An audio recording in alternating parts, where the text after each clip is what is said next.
I'm going to show you how to repair a dryer that's not drying the clothes. Today I have an LG dryer and it's giving us error code D95. And if you find this content helpful, please hit the like button and subscribe to the channel. And before you work on the dryer, unplug it. And when you start the cycle, it runs like normal, but it'll turn off after about 10 minutes. And depending on what pops up on the screen can determine where to look for the problem. In this case, D95 is popping up, and you may have code D90 or D95 indicating a 90 or 95% blockage of the vent system.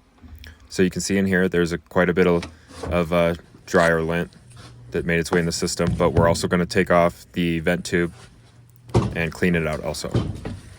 So we just undid the tape that was holding it on and the clamp that was holding it to the dryer, and a big glob already fell out of lint, but I took it outside and got the rest out, as you can see through it. So we're going to install it, and this is another big piece of dryer lint that was stuck inside the vent tube, and it's kinked a lot, so that's part of the problem too, but at least we removed it for now and it'll work again until it builds up again.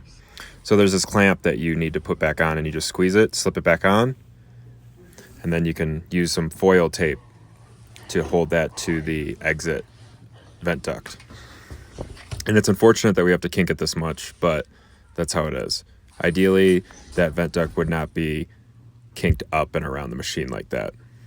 And don't use any tape, as it could melt on the hot duct lines. Use this foil tape. It's made for 212 degrees.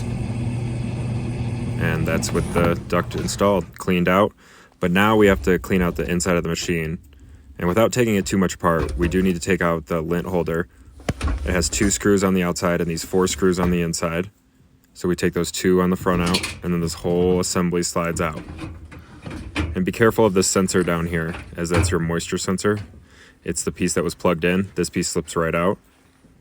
And I'll show you the sensor in a minute, but you can see all the dryer lint in there.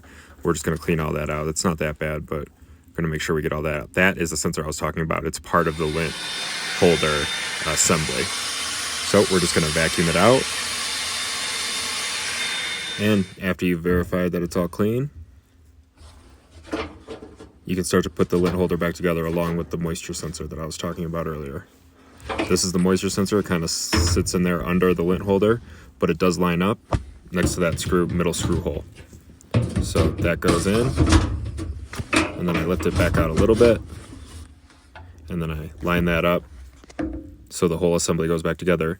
And you need to install the 4 screws on the inside of the machine and the 2 screws on the outside of the machine. And once those are installed, you can reinstall the lint holder.